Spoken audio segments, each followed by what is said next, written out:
This is the Galaxy S23 and S23 Plus, Samsung's newest flagship phones that just launched on February 17th. The S23 starts at $800, while the S23 Plus starts at $1,000.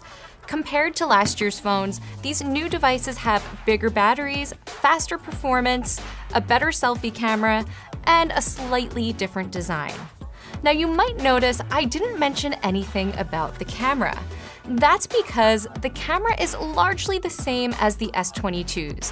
For once, the camera takes a backseat to battery life and performance. And that's not necessarily a bad thing. Smartphone cameras have already gotten so good that we can't always expect massive year-over-year upgrades. Instead, Samsung focused on improving one of the biggest areas that counts: battery life.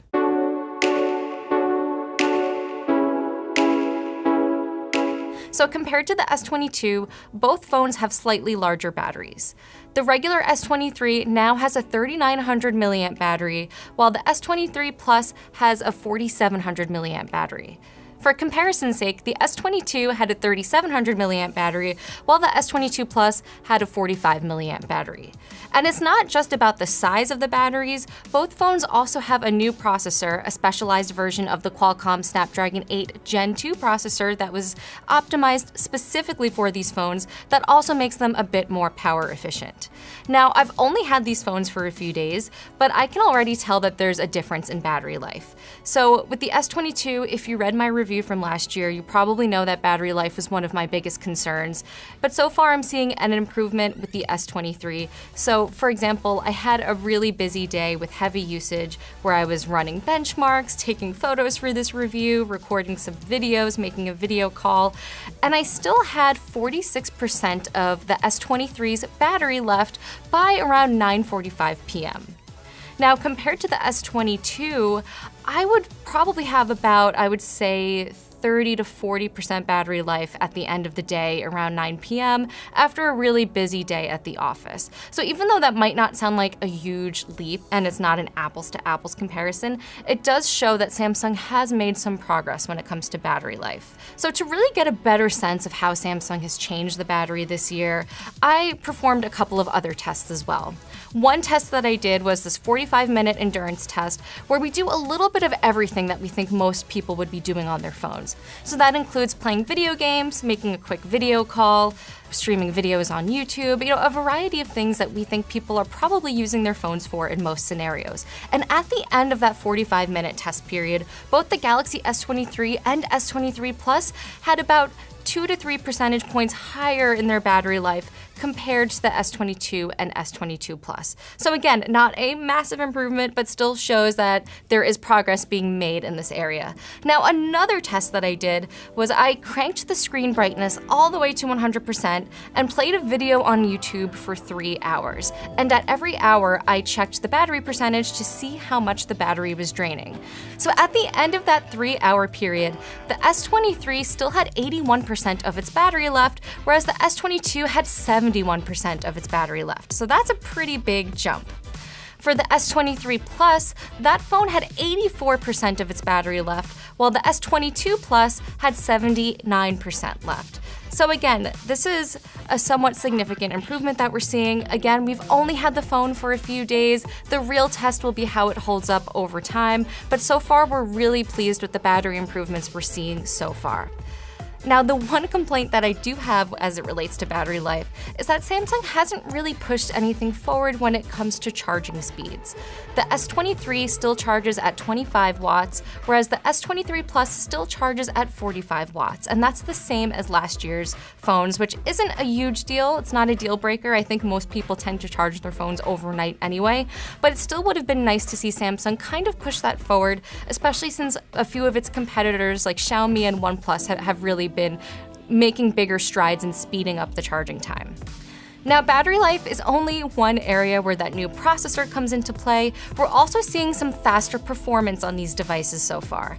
And again, in day-to-day use, any modern phone processor can keep up with things like playing games, scrolling through social media, a lot of those basic tasks.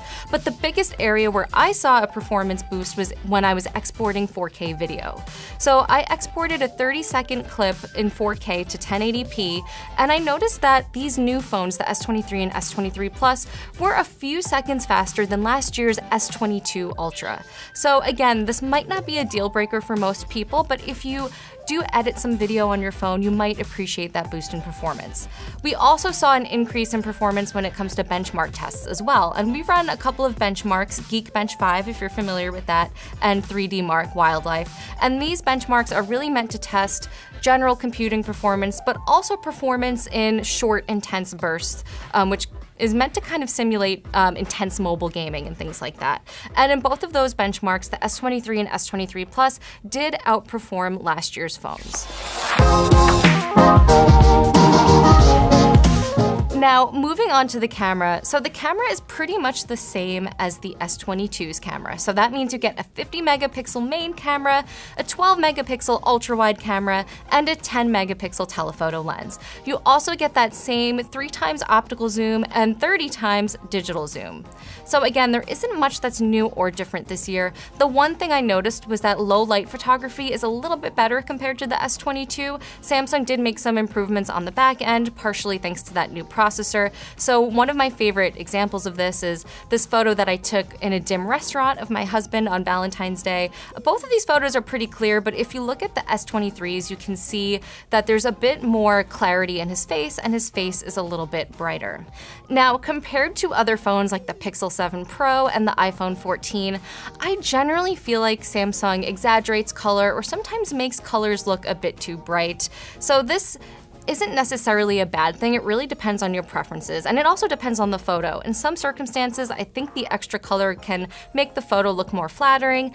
In others, it makes the photo look a bit washed out or overblown. And one example that I noticed is this photo of a stop sign. When I looked at it on a big monitor, I did notice that the shade of red in the Pixel 7 Pro and the iPhone 14's photo seemed more realistic, while the Galaxy S23 kind of made it look a bit too bright. So again, this kind of depends on your preference. Some people might prefer the more natural color that you get with the Pixel and iPhone. Others might want that brighter color that you get with Samsung. But one area where I do think Samsung performed better than its competitors was when taking selfies in low light. So Samsung did improve the front-facing camera this time around. There's a 12 megapixel front-facing camera compared to the S22, which had a 10 megapixel one. To be honest, I didn't really notice much of a difference compared to the S22 when it comes to regular selfies, but I did see some improvements in low light compared to the S22 and also the iPhone 14 and Pixel 7 Pro.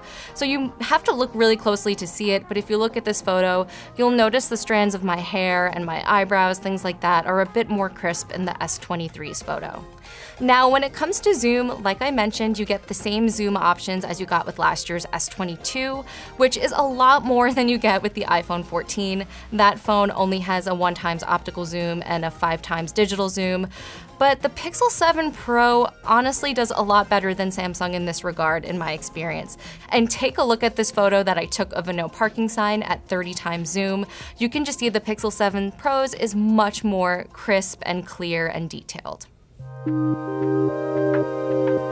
Other than the improvements to performance and battery life, we're also seeing a little bit of a new design with the S23. It's not radically different. I would say this is just kind of a refinement of the design that Samsung introduced last year, but the only difference you'll really notice is when you look at the back of the phone, you'll notice that the cameras look a bit different. You kind of have that floating camera style that you get on Samsung's Ultra phones. Samsung did away with the camera island, and honestly, I do like this new look. I think it looks a bit more crisp and clean, and it kind of makes the whole product line feel a bit more uniform. So I do think this is an improvement, but again, it's really small improvement. This is really an iteration on last year's design. And otherwise, you do get the same size options as you got with last year's phones. So this phone has a 6.1-inch screen. This is the regular S23. And then on the S23 Plus, you get that 6.6-inch screen once again. And to be honest, I think Samsung does a really good job of packing these large screens into devices devices that still feel compact and easy to use with one hand. This is almost the same size as the iPhone 14 Pro Max and the Pixel 7 Pro, but it feels smaller for some reason. It just feels easier to manipulate with one hand. So I think if you're trying to decide between the Pixel 7 Pro and the Galaxy S23 Plus, that is one thing to consider. I do think this feels more manageable when you're using it. So overall, the S23 and S23 Plus are really small improvements over the S22, but Samsung did pay attention to areas that count the most, like battery life. If you have an S22, there's no reason to upgrade. That phone probably still has a lot of life in it, and you're really not going to notice much of a difference when upgrading. I think this will be a really big deal for people who are upgrading from a phone that's a couple of years old, especially if you're coming from an S20 or earlier, because not only do you get the longer battery life, but you also get a lot of the photography improvements that Samsung made with the S22 series last year. That was the year that Samsung made the jump to the 50 megapixel sensor, so that's a bit more of a bigger deal. So if you're upgrading from an older phone, you'll definitely notice a difference. And my biggest complaint about these phones isn't really so much that there's anything wrong with these phones. It's just that the Pixel 7 Pro seems like such a great value in comparison because it costs $900, which is right between the price of the S23 and the S23 Plus. And in my opinion, it has a really, really good camera, one that's possibly better than the Galaxy S23s, to be honest, depending on what your preferences are. So that does make the case for the S23 and S23 Plus a little bit of a tough sell. But that said, Samsung has made some improvements that do boost the value that you get from these devices. So with the S23 Plus and S23 Ultra, Samsung is actually starting at 256 gigs of storage instead of 128. So that's double the storage that you get at the same price that you would have paid for the 128 gig model last year, which is a nice improvement. The regular S23, unfortunately, still only starts at 128 gigs. And also, even though these phones are a bit expensive, these are definitely premium phones. You can definitely find cheaper devices out there. Even though they're towards the high end, Samsung does partner with carriers a lot to offer trade-in deals. So there is a chance that you could find these devices pretty cheap, which could make them a better value over paying for the Pixel 7 Pro at full price. So there you have it. There's our review of the Galaxy S23 and S23 Plus. Don't forget to check out our written review as well for even more comparisons with the iPhone 14 and Pixel 7 Pro. And also don't forget to subscribe so that you don't miss our future reviews. Thanks for watching, and I'll see you next time.